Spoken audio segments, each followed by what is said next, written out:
What is your top recommendation for selling professionals selling to the federal government agencies right now? I think what's going on in the government right now, and probably wouldn't have said this in the past, but practicing sort of extreme empathy as part of your sales strategy for what our government employees and leaders are going through.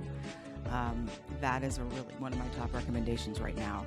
They're still trying. They're passionate about their mission. They're still trying to get things done, but they're stressed, right? They don't know where the money's coming from. I mean, we've had situations. People probably heard that Department of Homeland Security had new approval requirements for any acquisition over $100,000, and you can sneeze and spend $100,000 for what the mission of DHS has to do. So, I think that we found that while we're trying to move the ball forward and serve the mission and sell, we need to understand kind of what's happening to them from a job security perspective. And I think we always do that because selling is relationships and we build trust-based relationships with people. But right now it's important to think about, what might else, they're not calling you back because you don't have a good product. It might be that they're trying to figure out, how do I get that acquisition through? Because the leader that I thought I used to sign for that is no longer there. They took the early retirement and things like that. So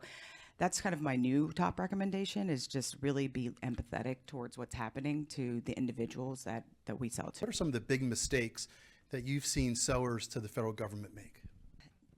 I think the team covered this. I think a big mistake that sellers sometimes do is what I call you got to get to the know.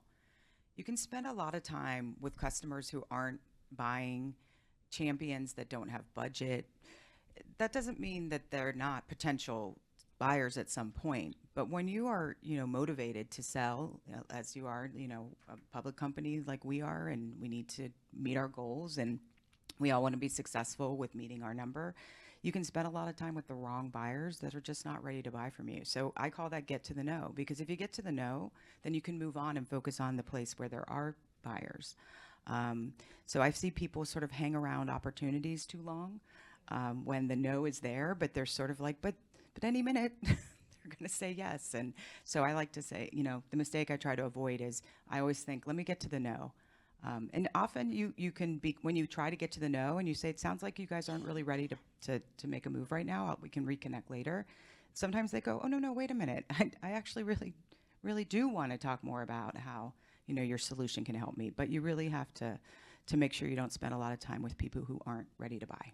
A little bit. How can a sales professional, to leverage what Lee just said, truly differentiate themselves in today's public sector landscape?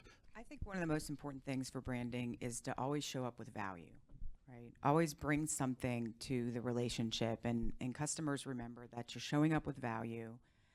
You're not always showing up transactionally. You're showing up to actually add value to them and their mission and them as people, So I think what's been effective in building brands are people who show up with value, who show up credibly and trustworthy, and it just over time works. I often still stay connected with customers that I no longer have a need to sell to them, right? It's more about that overall networking, and that you're sort of a trustworthy person, because when people reach out to you, you're not showing up again with a quid pro quo or something like that. You're there to help them. You're there to build value for them. So I think that's important. What are some of the best practices for being well prepared before meeting with your government customers?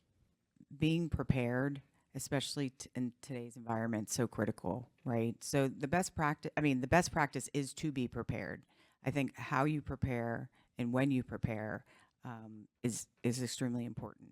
I think some of the best practices today are using AI to help you be better prepared, because you can use AI to learn about the individual and their background. You can use it to learn about the mission.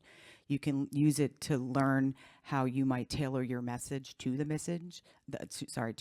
So how does Okta's message relate to the mission? So I think a best practice is using the tools at your disposal. I think being prepared is talking to as many people as possible and being curious about the mission. It doesn't have to be someone who works there, your partners.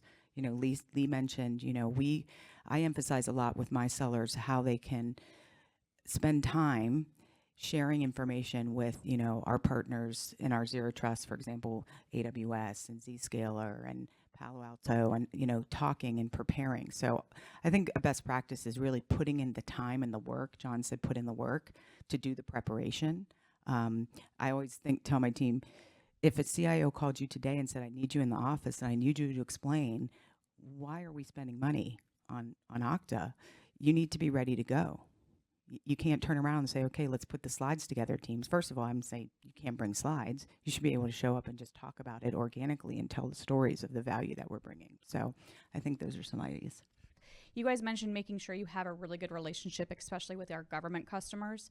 We see a lot in our DoD space that our military individuals are constantly changing and moving. How do you find the best person to continue that relationship you had with the previous individual? What jumped immediately to mind is really asking the person that's moving, who's the best person that in your stead is going to pick up this very important thing that we were working on together. And I always say, and who else? Because it might not be one person, that it could be picked up by multiple people. So I would use the referral method with the person that's moving on would be my best advice there. All right, a specific action step that people should take right now to take their sales career to the next level. All right, Amy, bring us home. Well, I'll just say that I planned my last vacation all on ChatGPT, and it was amazing.